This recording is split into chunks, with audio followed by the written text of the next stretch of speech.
Ketua Umum Pimpinan Pusat Perkumpulan Jurnalis Indonesia Demokrasi Nusantara atau PJID Nusantara Ismail Sarlata melantik pengurus Dewan Pimpinan Wilayah dan Daerah Aceh yang berlangsung di Hotel Linge, Takengon, Aceh Tengah, Minggu 21 November 2021. Acara tersebut turut dihadiri unsur pejabat daerah dan Forkopimda setempat.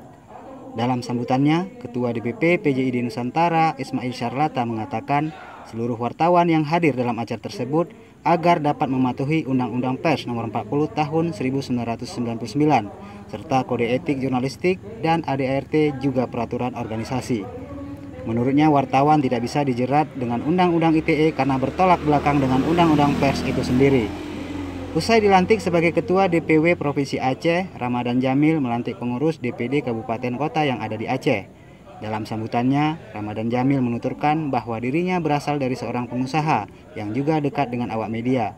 Dirinya terpanggil untuk memimpin organisasi pers dikarenakan ia melihat rekan-rekan wartawan banyak yang belum memiliki wadah sehingga bila ada sengketa mereka tidak memiliki tempat untuk berlindung. Ramadan Jamil mengaku siap memegang tampuk pimpinan PJID Nusantara untuk wilayah Provinsi Aceh, bahkan dirinya telah mendirikan perusahaan pers yang kini dikenal dengan MNC Group, antara lain maliknews.com, Berita Anak Serdadu, serta Malik TV News. Ketiga media tersebut ia kelola bersama rekan-rekan setimnya.